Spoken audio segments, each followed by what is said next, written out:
A man who's been tracking what the Chinese are doing in another part of the world is our next speaker. His name is Jose Cardenas. He served in senior positions at the National Security Council, Defense Department, most recently as an assistant administrator of the U.S. Agency for International Development with responsibility for Latin America. We're very pleased to have him with us. Jose, welcome. Thank you, Frank. And wow, I was really struck by that statement by Mr. Peters, because it basically word for word could be applied to Latin America as well, Latin America and the Caribbean. Now, some of the words you've heard today have been magnitude and scope. And it is very important to understand that not only is the United States a target of the People's Republic of China, but other areas of the world, Africa and Latin America included. And those activities all have the single result of undermining what is the core, one of the core objectives of United States foreign and national security policy, and that is, of course, promoting a stable global order. To me, there's no better example of the kind of destructive behavior of China in these regions, and in particularly in Latin America, than to look at what is happening in Venezuela today. You cannot, obviously, I don't have to get into the sordid details. Obviously, if you flip on cable news or open up a newspaper, you see what is happening in Venezuela. Here is a country that sits on top of probably the biggest amount of proven oil reserves in the world, even more than Saudi Arabia, and they literally cannot keep the lights on. What does China have to do with the situation in Venezuela?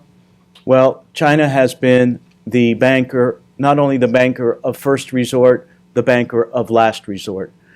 China has lent the Chavez-Maduro regime in Venezuela up to $100 billion, billion with a B. And we don't know what the precise number is, because there is no transparency. We do not know how much money that China has put into Venezuela. And why? The second question is, why should we care? What is it to the United States? Well, first of all, we care when our neighbors are going through such a difficult humanitarian situation. But it also impacts U.S. interests, what's happening in Venezuela, because it's sparking a migration crisis. To date, about 10% of the Venezuelan population has fled. And estimates are that if the current situation continues in Venezuela, another 5 million Venezuelans will flee in the next 12 months. They've already overwhelming the support services in Colombia, a country where the United States has deep strategic interests. The second reason we should care is because what's happening in the instability in Venezuela is providing free rein for transnational organized crime. And that is primarily invested in trafficking drugs to the United States. So it is vitally important what is happening in Venezuela. And China is working day and night to sustain that regime. It will not lend its efforts towards a peaceful transition in that country. Just off the news, off the headlines as well, the Inter-American Development Bank just had to cancel a planned meeting in China because China refused to allow the interim president, recognized by 50 countries, to attend the meeting. So the United States and our Latin American allies pulled out.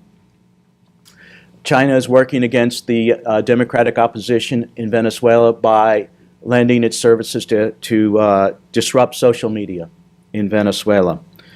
And again, as we, in relation to Mr. Peters' argument, looking across the whole region, the predatory lending, the corrupt business practices, the bribing, is setting back sustainable democratic development in our neighborhood by decades for the sole purpose of, again, achieving its global ambitions.